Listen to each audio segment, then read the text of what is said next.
start, it can be overwhelming, even paralyzing.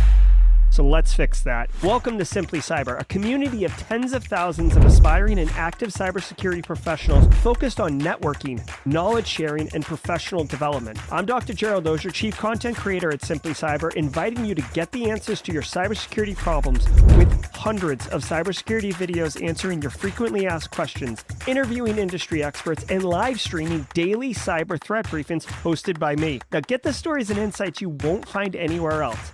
Hit subscribe now and dig into all the fresh content on the channel and in the community. Nothing should stop you from launching and leveling up your cybersecurity career today.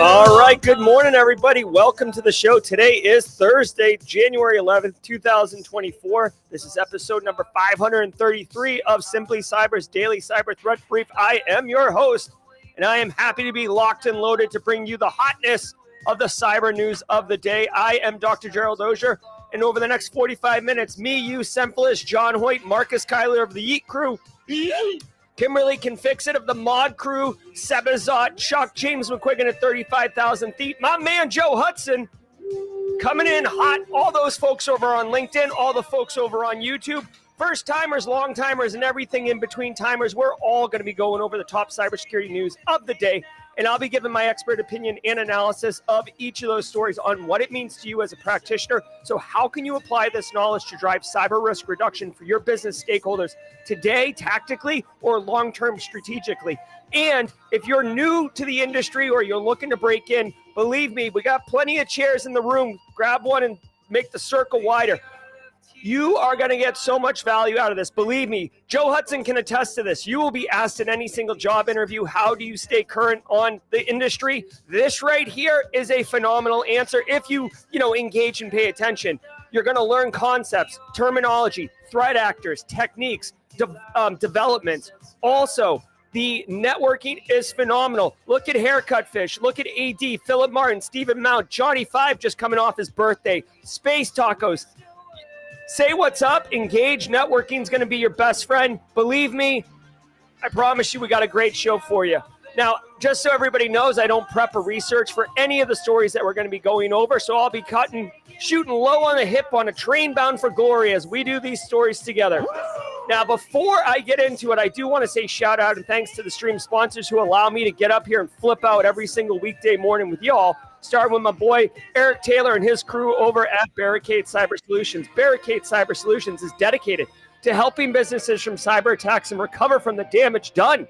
Cyber attacks can cause massive issues for businesses and send dedicated, hardworking business owners into turmoil. But Barricade Cyber Solutions, guess what, y'all? They know exactly how to mitigate the damage done by cyber incidents. Check them out at barricadecyber.com. Priceless pancakes with the super chat. Wish me luck today. I gave a cybersecurity presentation to all 900 members of my org, and I'm slightly frightened. Oh, today I give it. Oh, yeah, priceless pancake.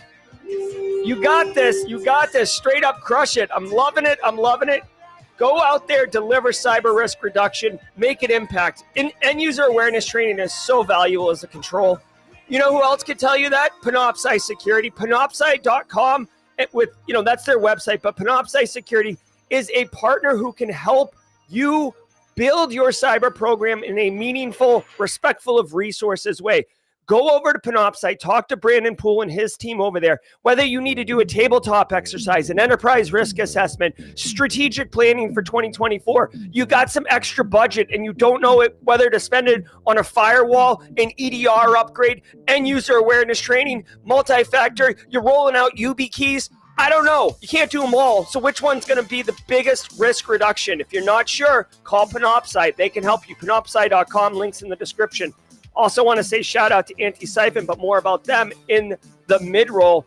Guys, every episode of the Daily Cyber Threat Brief is worth one half of a CPE. So say what's up in chat, grab a screenshot, file it away, and then once a year when you have to file your CPEs, just copy all of them or archive the folder, count how many you have, multiply by 0.5, and that's how many CPEs you got. Believe me, if you're here on the regular, you're going to get more than enough CPEs for your annual requirements.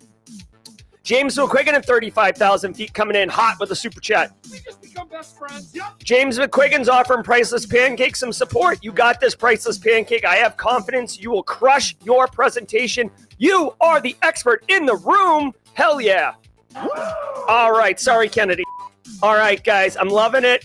Just so you know, I got the Citadel shirt on. I got the Citadel mug. I'm all branded out Citadel. No jaw jacking today as the Citadel semester starts today. So I'm going to be leaving here with the quickness to go educate the next generation of cadets at the Citadel. Woo! What an intro. All right, guys. We had fun, but guess what? If you're a first-timer, say hashtag first-timer in chat. If you're a regular, hashtag Team SC. For Simply Cyber, we are one community. But our first-timers, we got special emotes and special sound effects for you. So identify yourself. Make the circle wider for our newcomers, friends. And hashtag first timer in chat. All right. Now, someone said we can't just have fun here. We have to do work, too. So sit back, relax, and let's let the cool sounds of the hot news wash over us in an awesome way. Remember, it is What's Your Meme Thursday, so we got a special joke for you at the mid-roll. All right, guys, let's get to business, okay? From the CISO series, it's cybersecurity headlines. These are the cybersecurity headlines for Thursday, January the 11th, 2024. I'm Steve Prentice. Texas healthcare provider suffers data breach. Texas-based care provider HMG Healthcare says that unencrypted files containing personal data belonging to residents and employees at 40 affiliated nursing facilities was accessed in August, although the organization only learned about the breach in November. HMG says it does not know exactly what data was stolen, but adds it was likely to be PII and medical records. In a filing with the Texas Attorney General submitted on Monday, HMG says approximately 75,000 Texas residents were impacted, along with an unknown number of non-state residents. All right. You know, as much as this sounds like a big story, there really isn't much to this one. So, Texas-based healthcare institution hacked. All right, so that happens all the time. PHI got out. That happens all the time. I mean, it's actually, quite frankly, a sad state of affairs when this is like a pedestrian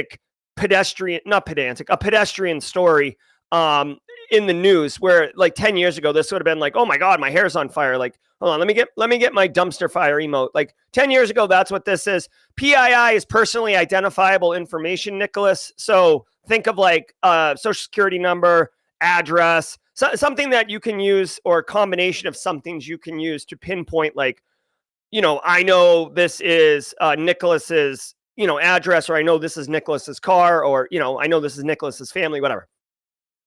So at this point, you know, there's two things. One, it was unencrypted, which isn't great, but I'm willing to accept that because for healthcare businesses to do business, they need to have access to the data, which is unencrypted, right? So you can't start throwing stones at these people and be like, encrypt your data, like encrypt your backups, right? But like, you know, for business operations, you got to leave it.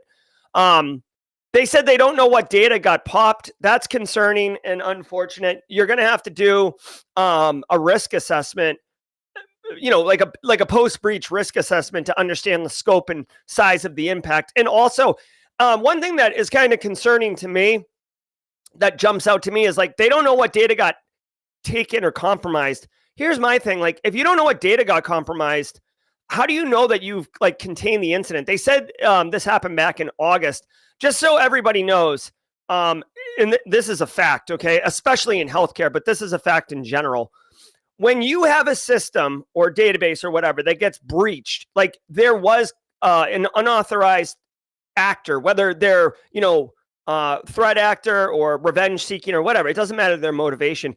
If they get access to the data set, right, and you know they accessed it, but you can't tell if they only access one record or the entire 10 million record database. If you cannot tell because of access audit logs or any type of telemetry, then you have to assume all were accessed. And I know that doesn't sound fair, but you have to err on the side of maximum exposure unless you can definitively prove that they were not accessed. You don't get the benefit of like, oh, we don't have any evidence they accessed it, so that doesn't count. No. Like, you have to assume maximum exposure, which is why, this is why auditing is so important and so valuable for not just systems and operating systems and network traffic, but also at the application layer, especially access, right? Who logged in? When did they log in? How long were they logged in? What resources did they access? Did they exfil? Did they just look? Did they click any buttons, right? It's a ton of telemetry to consume, but this is why, honestly, you should move slow and steady during system implementation instead of the way that most people do it, where they're just like, jam it into the server rack, fire it on, flip all the switches. Basically, Marty McFly at the beginning of Back to the Future when he turns on that mega speaker amp and he's just like ding, ding, ding, ding, and turning everything to 11. That's what most businesses do with applications. But we do have to be mindful that if you do that, if you go YOLO on system deployments, things like this can happen where you have no idea what the hell, sorry, Kenny, you have no idea what was accessed. Right. So anyways, this company is going to get, put on the HHS OCR wall of shame. They'll probably get some type of HIPAA fine. In all honesty, they might not even get fined if this is their first infraction. They'll just get like a stern finger wag and told to do better. And then, if they get popped again in like a month or two, then they'll get a financial fine. But for the most part, they won't. The real victims here are the individuals whose data was compromised, not this Texas-based care provider. Yeah, they took a hit on the chin, but like it's no one in an extent. Nobody. Listen, in 2024, nobody who's living in a like a care facility, or like you're elderly or you have disabilities and you live in a facility that is basically has care providers there. No one's moving out. No one's canceling their lease because of this data breach. So the financial impact of this company, in my opinion, is pretty negligible. The impact is the citizens and victims whose data was taken, because they can expect identity theft, spear phishing, fraud. Like get ready for that train. Choot choot. And again, throw your identity theft and the fact that HMG Healthcare takes your privacy seriously on the tire fire with all the other companies that take it seriously. The entire population of Brazil possibly exposed in data leak. Research performed by Cyber News has revealed that a publicly accessible Elasticsearch instance may have leaked data on 223 million records of Brazilian citizens, possibly representing the entire population of that country. Elasticsearch is a commonly used tool for the search, analysis, and visualization of large volumes of data, and according to Cyber News, quote, the leaked data was not linked to a specific company or organization, thus preventing Cyber News from identifying the source of the leak, end quote. The cluster, which was located on a cloud server, contained names, dates of birth, gender, and taxpayer numbers. Cyber News confirms that this data is at least no longer publicly available. Yeah, okay. All right, so two things really quickly. Otto Campari. Sorry, Otto, I'm butchering your name. I know I am, but Otto, first timer. Welcome to the party, pal. Welcome to the party, pal. And rifle instructor Samaron, welcome to the party, pal. Welcome to the party, pal. Let's get these emotes going, y'all. There we go. John McClain, welcoming you. Welcome to the party, pal. All right, so here we go. This right here, all day long, this is a misconfiguration. Maybe a junior engineer did it. Could be a senior engineer. Could be somebody trying to get out early on Friday because they got tickets to like the game and they're like, oh, I got to get out of here. Crap happens. Unfortunately, there are real consequences when crap happens. This right here, entire population of Brazil, okay? It says possibly exposed because it sounds like it was exposed, and then whether or not threat actors pulled it down, Whether threat actors pulled it down, I don't know if they did or not. Essentially, there was a publicly accessible database. Go Google leaky S3 buckets. You'll find it. This sucks. Obviously, the entire population of Brazil is pretty huge. This can lead to the same old, right? Spear phishing, fraud, identity theft, like, just rinse and repeat. I should probably get that as a sound effect, so I have to stop saying it. Honestly, I suspect that this was a misconfiguration. Now, I've told you all in the past, you should have active monitoring going on to be able to detect this ASAP. So even if this company did have active monitoring, like as soon as the misconfiguration happens, you're exposed, right? The back of your hospital gown is wide open. And if you are checking, once an hour to see if the hospital gown's open, and if it is, you run over and tie it up so your butt's not hanging out, you're still exposed for that hour. So the detection capabilities I talk about implementing to help protect yourself from this isn't going to stop it. It's just reducing the blast radius or the time of exposure where you could be compromised. So this is huge. I mean, if I was a citizen of Brazil, I'd be pissed, obviously. Also, it just goes to show you how much data brokers have, where they have all this information on citizens of an entire country, which is pretty bananas. Also, real quick, I do want to point out they did mention Elastic and Elasticsearch, really powerful kind of SIM technology. Tomorrow morning, right after the jaw-jacking segment, so tomorrow morning at 9:30 a.m., I actually have a video dropping on Simply Cyber that is like how to build a home SIM lab, wicked easy, wicked fast, and wicked free. So giddy up on that. Look forward to that tomorrow. Unfortunately, this is interesting. This is a good one. By the way, this is a good one for you to just share with your IT team or maybe your R&D people and just say, hey, I know using cloud-based databases is the new hotness. That Hansel's so hot right now. But just make sure you don't misconfigure the freaking database to be publicly facing if it's not supposed to be, because we get one shot, okay? Play Eminem, that song from 8 Mile, one shot. Play that like on low in the background while you're giving this pep talk to the R&D people. Be like, dude, you guys go out and innovate and do all the things that you're going to do, but don't make the database publicly facing unless you need to, or else it's going to be, hands sweaty, mom spaghetti, puke, or whatever it is. I don't know the Eminem song, but right now, Joe Hudson just turned his baseball cap around and he's starting to beatbox. I know it. Decryptor for Tortilla ransomware released. Cisco Talos has released a decryptor for the Tortilla variant of the Babook ransomware and has shared it with Avast. According to the Hacker News, it was threat intelligence that Cisco Talos shared with Dutch law enforcement that facilitated the arrest of the threat actor behind the operations. Avast added, quote, a single private key is used for all victims of the Tortilla threat actor, which makes the update to the decryptor especially useful, as all victims of the campaign can use it to decrypt their files, end quote. All right, what's up, Dutch law enforcement? Chief Wiggum, he may have had a little Dutch in him. Let's get the Chief Wiggums out. Way to go. Dude, I love this. I'll tell you what, we are just getting crushed by ransomware threat actors day in and day out, right? So when we get one of these, I'll take it, man. I'll take a win. You know what I mean? I'll take a win all day long. Tortilla ransomware, hilarious. Some of the ransomware victim names or some of the ransomware variant names are funny, right? Tortilla is a good one. I like Akira personally. I think that's super cool. Vice Society's got kind of a GTA 3 vibe to it. So anyways, free decryptor tool. Definitely file this one. Share this in your cybersecurity network circles.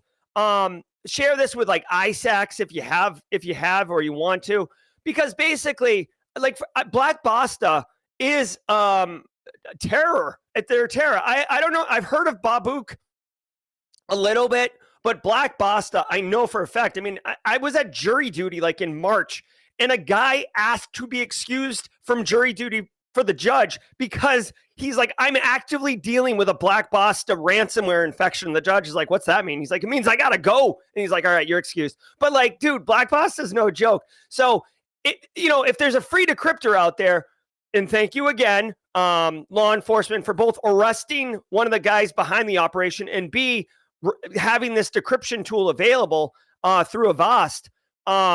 You're able to not be down. You're able to not pay the ransom fee. You're able to, you can't stop. This is not going to get your data back. Okay. So if your data was exfiltrated, you're still dealing with that problem. All this is dealing with is encrypted data at your, site or your backups or whatever.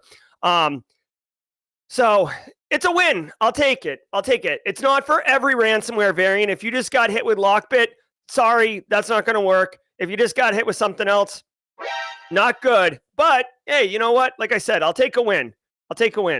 Bosch warns of Nutrunner vulnerabilities. This is not the name of a malware, but instead is a cordless handheld pneumatic torque wrench used in automotive and other industries for safety-critical tightening operations. Researchers at Nozomi found security holes in the Bosch Rexroth NXA015S 36VB Nutrunner, which communicates via a wireless network to send data and receive instructions. The researchers found over 24 vulnerabilities which could make the device inoperable, slow down assembly lines, or even change tightening program configurations, specifically the torque value, resulting in loose bolts or excessively tightened bolts. A total of 25 CVE identifiers have been assigned to the Nutrunner flaws, including 11 that have a high severity rating. All right.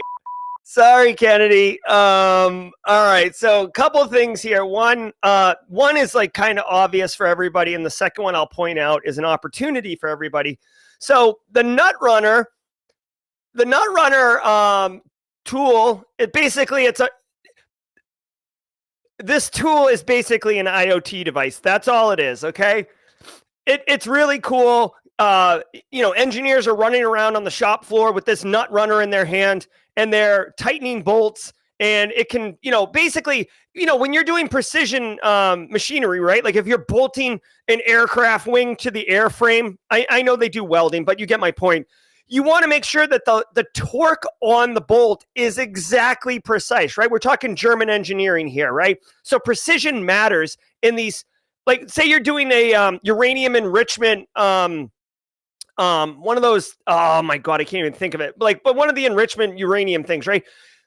It is precision that you torque these bolts to the right thing. So obviously if you hack in there and you increase the torque, you're talking like Stuxnet level manipulation and espionage of compromising these things, right? But at the end of the day, this Nutrunner is just an IoT device, okay? Now, obviously, if you're running a Nutrunner in your environment, you'd want to fix this. Again, Nutrunners are not internet facing. You don't have your Nutrunners facing the internet, okay? They're typically going to be on like realistically on a separate network segment for these IoT devices. If not, they're at least on an internal network. So the opportunity to exploit is a little less, okay? But what I want to tell you here's the opportunity, okay? This company that did the research, Nozomi, the Nutrunner is just an IoT device, as I said, and chances are it's not like a web server. It's not some firewall or something like that. So like security wasn't necessarily paramount in the development of the software. Like it probably hasn't been tested rigorously by pen testers and bug bounty people and stuff like that. So it is a rich opportunity. It is an unplucked flower. It's a farm full of produce that hasn't been picked or tilled or whatever, an apple orchard that hasn't been picked. So for security researchers like Nozomi, they're trying to make a big splash and a name for themselves, right? It's part of a marketing effort by that company to demonstrate value, not just like, oh, hey, check out our blog post, but like, look, we found this stuff, associate high quality CVE findings with our company. That's what it is.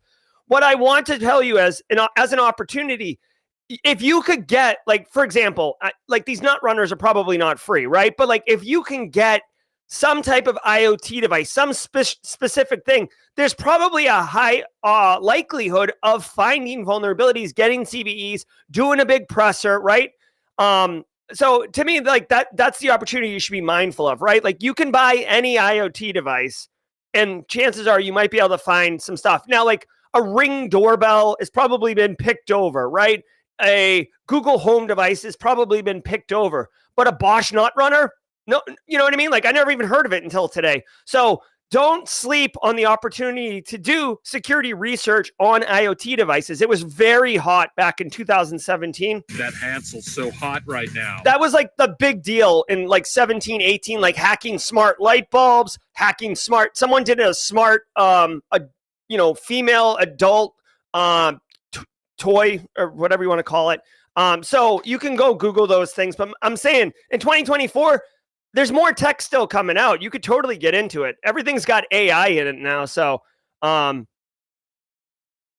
my God, the Discord GIFs for nut runners. Okay, that'd be interesting. All right, let's keep going. And now a word from our sponsor, Vanta. Oops. From dozens of spreadsheets and screenshots to fragmented tools and manual security reviews, managing the requirements for modern compliance and security programs is increasingly challenging. Vanta is the leading trust management platform that helps you centralize your efforts to establish trust and enable growth across your organization. Over 6,000 companies partner with Vanta to automate compliance, strengthen security posture, streamline security reviews, and reduce third-party risk. To see Vanta's platform firsthand and access resources plus a special offer, go to vanta.com/CISO and watch their 3-minute product demo. That is VANTA.com/CISO. All right. Hey, what's up, mid-roll? Let's do this.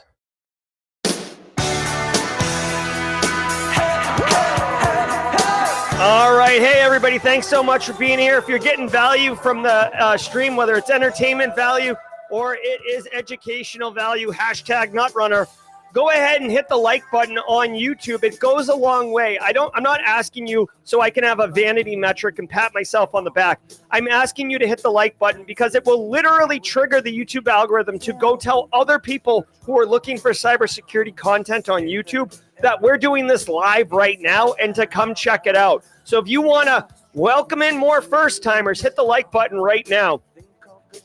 Shout out and thanks again to the stream sponsors, Barricade Cyber, Panoptcy, and my friends, Black Hills Information Security's Antisyphon training.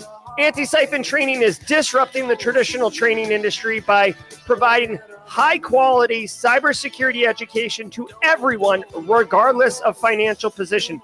That's right, you heard me. For $0, you can get high-quality cybersecurity education taught by SANS-level instructors with hands-on practical lab applications. And I specifically want to point you to the 2 links in the show description below.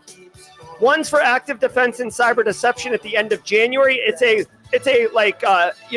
active class. Like you take it. It's not asynchronous. At the end of January. And then right after that, the following week, the first week of February, is the SOC core skills. That's it right there. And that's it right there. Both are taught by John Strand. If you don't know who John Strand is, he is amazing. And he is an excellent cybersecurity professional. And learning from him has been impactful. So go use the links below. Sign up if you have the time. If you're looking for that next challenge, that next opportunity, spend a few days learning from John Strand. You'll thank me later, I promise you. All right, guys, we got the Simply Cyber Community Challenge. Love offering everybody the opportunity to blow up their professional network. Listen, if you're in James McQuiggan's Valencia College class, this is a great opportunity to build a professional network. If you're a first timer just getting into this industry or whatever, and you're looking for a way to connect with cybersecurity professionals, this is how to do it. Step by step, go on LinkedIn, step 1. Step 2, search for this hashtag Simply Cyber Community Challenge. Done. Step 3, look for the people posting with it. We have baton holders. Timothy Libbert is currently holding the baton. Timothy Libbert, please tag somebody. Go find Timothy Libbert's post and connect with Timothy, connect with the people who are commenting on Timothy's post, and comment yourself. So 5 minutes for that active process. And now everybody after you that comes and connects with the people in the comments is going to connect with you, which is a passive building of your network. 5 minutes a day for 2 weeks' time. Come back and tell me I was wrong. You're going to get so much value from the network that you build on LinkedIn using this technique. I promise you. Saw Incognito with a $20 super chat. We just become best friends. Thank you, Incognito. Genuinely appreciate it. Thank you so very much. I see that blue badge coming around the corner. All right, guys. Hey, every single day of the week has a special segment, and today is What's Your Meme Thursday. Dan Reardon, a.k.a. Haircut Fish, does a special one. I was talking about, not Beyblade. Yeah, Beyblade. Let It Rip earlier this week, and here we go. Also with me is Eric Taylor from Barricade Cyber Solutions, and we are Beyblading it up. Thank you, Dan Reardon.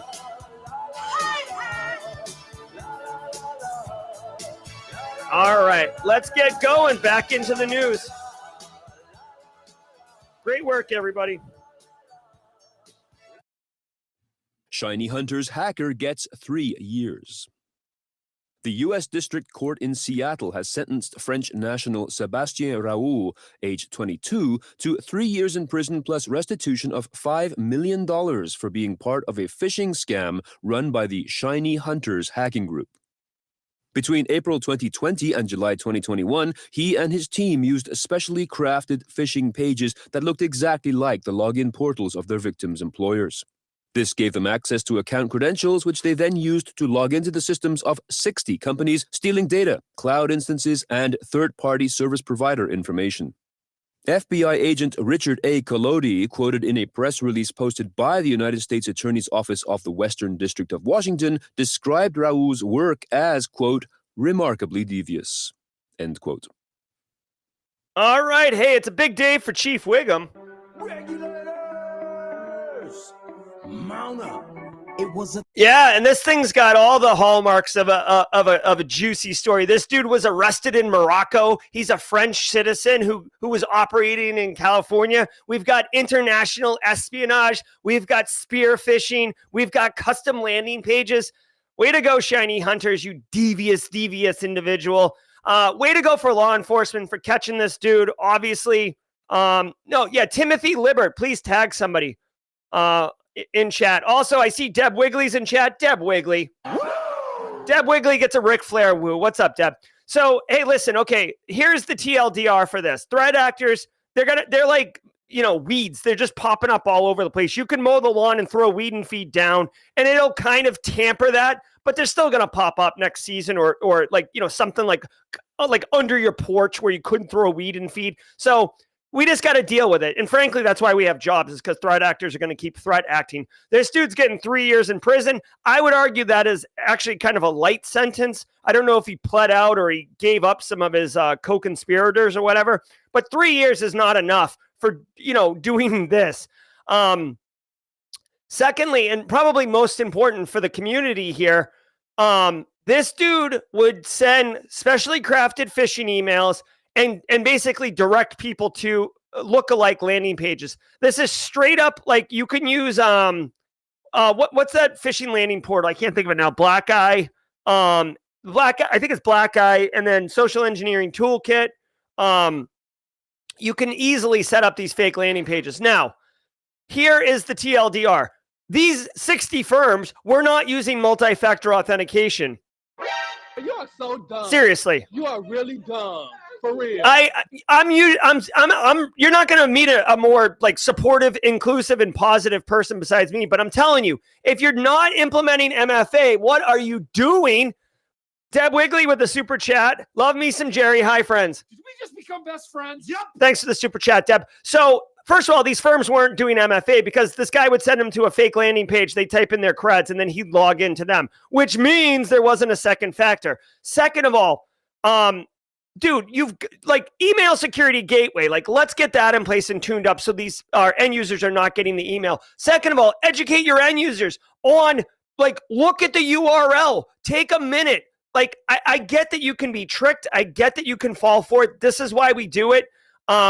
this is a great opportunity. Like, honestly, instead of doing a phishing exercise where you phish your own end users and then, give them like some punitive education or training, share this with them and actually show them, like, if you want to go next level, show them kind of the workflow, show them a fake landing page that looks just like your company's landing page and be like, would you know the difference between this and that? Like, threat actors are doing this all day, every day. Add a little bit of flair, maybe some jazz hands or whatever to like spice it up. But like, this is all this is, dude. This is not complicated. This isn't complicated. The dude sent an email with a fake landing page and people put their creds in. Next. Toronto Zoo suffers ransomware attack. The zoo in the middle of Canada's largest city posted a notification on its website on Monday confirming that, quote, the animals, habitat support, and care systems are safe and have not been affected by the breach, end quote. They also mentioned that the zoo and its website remain open to guests and under normal operations. Representatives noted also that the zoo does not store any credit card information. Its press release read, in part, quote, unfortunately, these incidents are becoming more and more common, and we are grateful we took steps over the past few years to upgrade our technology infrastructure, end quote. All right, Toronto Zoo gets hit. The giraffes really stuck their neck out, and the monkeys are going bananas, but it sounds like the incident responders were able to get it together. News at 11. Okay. Yeah, Okay. I just felt like saying all that. Look at this guy. Great artwork for that one. So this is actually quite serious though, because like you might initially think okay, a zoo gets hit. Maybe they can't sell tickets or something, or you can't go online and see what the zoo's hours are. But like the animals are not impacted. Not true. You could see here habitat support, care systems. Like there's things that are systems in place that help drive a zoo. And dealing with wild animals is pretty specific, right? And I mean, not to get ridiculous, but let's play it a little out. Like, think of the movie Jurassic World, right? They had those gates to keep velociraptors locked in, and then there was like a problem, right? Or even the original Jurassic Park, like Nelson or whatever, like, you didn't say the magic word. He opened all the gates, right? So if there is technology-controlled access portals keeping the tiger or the lion or the silverback gorilla or insert, dangerous to humans animals behind gates, that could lead to a really big problem. Okay. So, don't sleep on zoos. Toronto's had a tough go recently. Toronto's library got hit also. The good news is the zoo, I'm trying to see if there was any.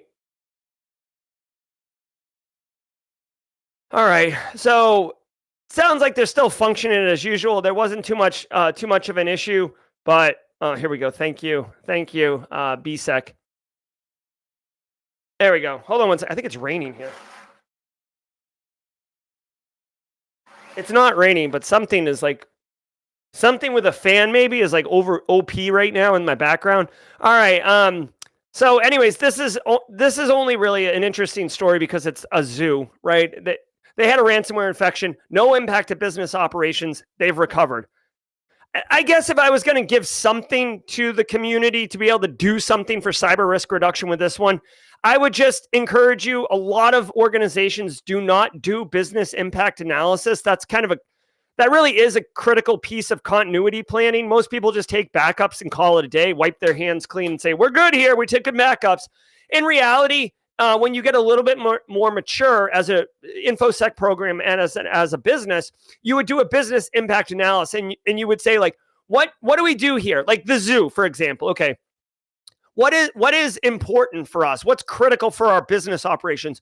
Well, we need to be able to sell tickets at the gate and allow people in. All right. What systems are required for that? This is what a business impact analysis is. Oh, well, we need the Stripe system and we need to link it back to like a file server or database server so we can send messages to citizen or, we're running specials next week or whatever, right? Like whatever it is. Okay.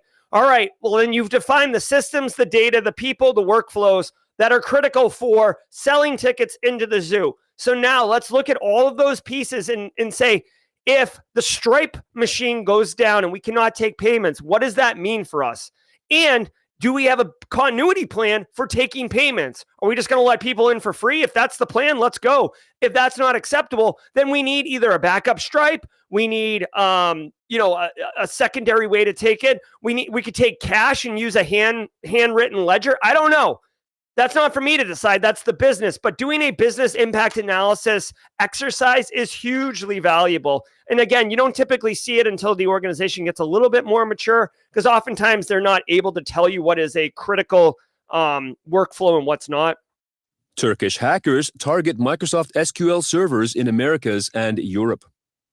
Seemingly unrelated to the Turkish APT group Sea Turtle that we mentioned on Monday, a group of financially motivated threat actors believed to be working out of Turkey have been seen attacking Microsoft SQL server databases to deploy ransomware. According to a report from cybersecurity firm Securonics, quote, the campaign named Returgence, that is spelled RE#TURGENCE,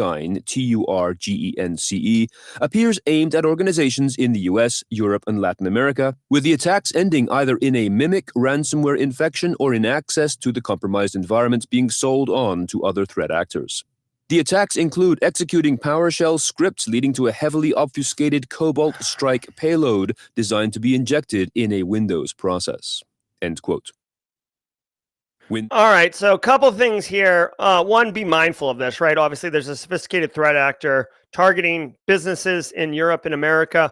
I'm hearing that Turkey is part of NATO, which would be surprising because basically it's Turkish entity hitting America and Europe. But that, dude, threat actors, there's threat actors in America that hit America. So, this doesn't mean much. We've seen kind of an uptick in threat actor activity out of Turkey. So that's definitely something that's kind of simmering on my back burner as far as interesting things I'm noting. For everybody in chat, the really important thing to pull up here is this paragraph right here. Threat actors are brute forcing admin creds on Microsoft SQL Server.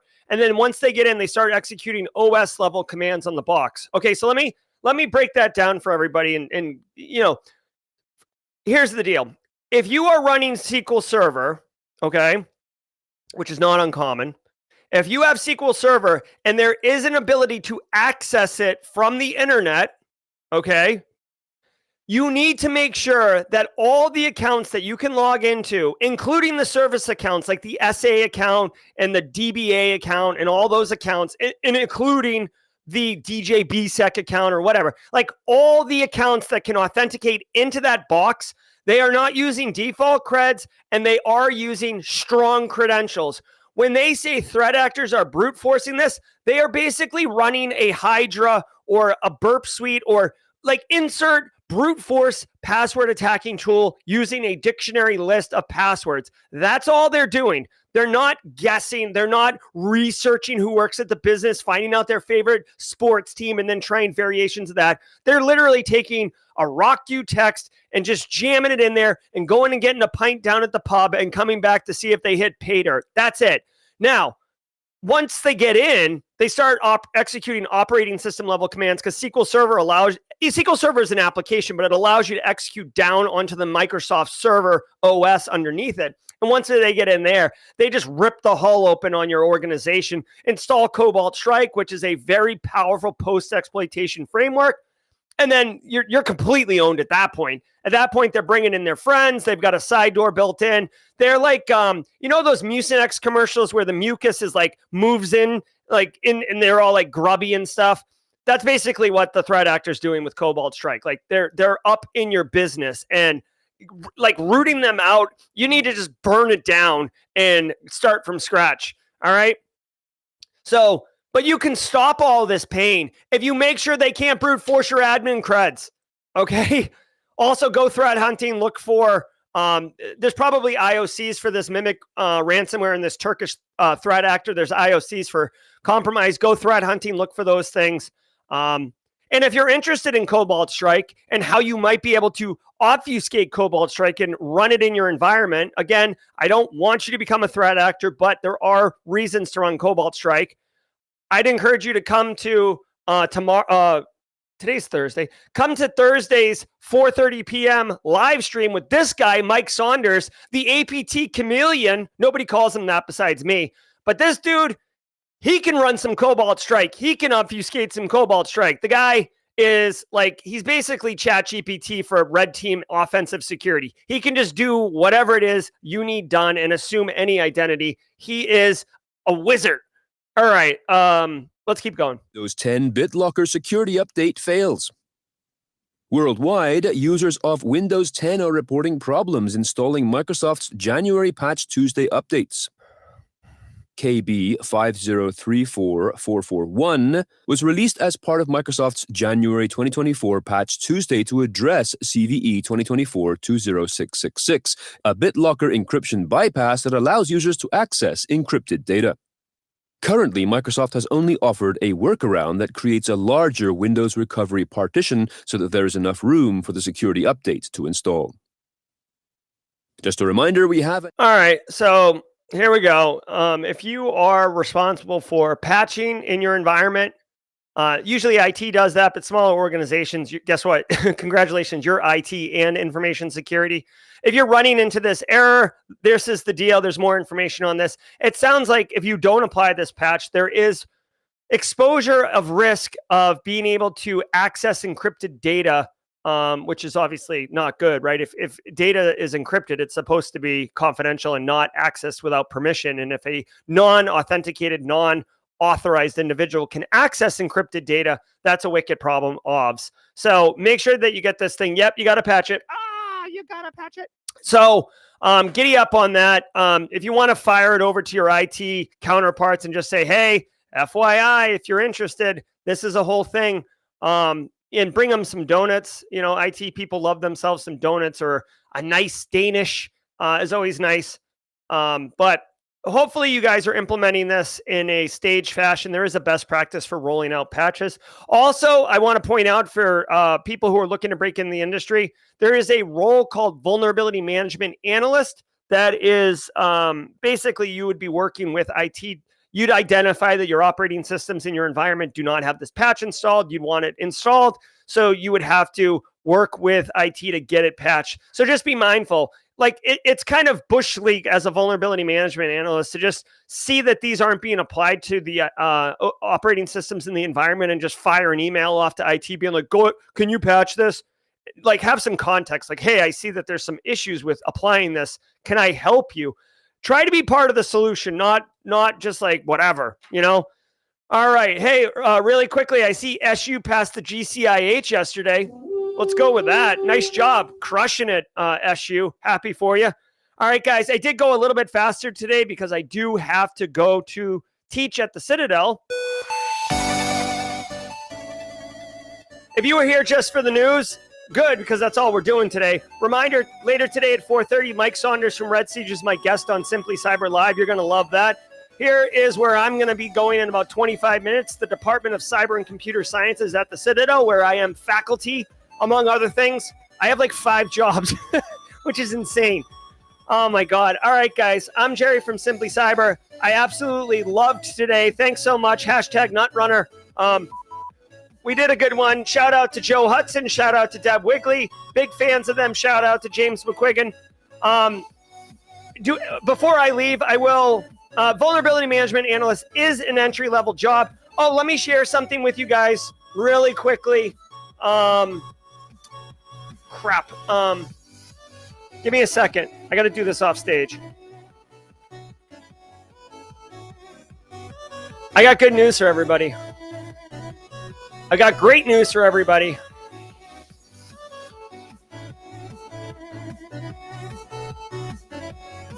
Oh, shoot. All right, I've got great news for everybody tomorrow. Believe that. Hey, Nicole, thank you so much for the super chat. We just become best friends. Yep.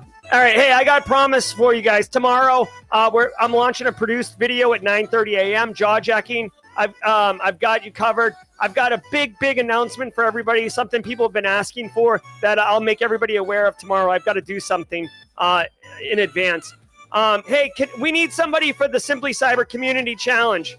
Alexia Grimes, you want to giddy up on that? Alexia Grimes, want to do the Simply Cyber Community Challenge? Let's get it.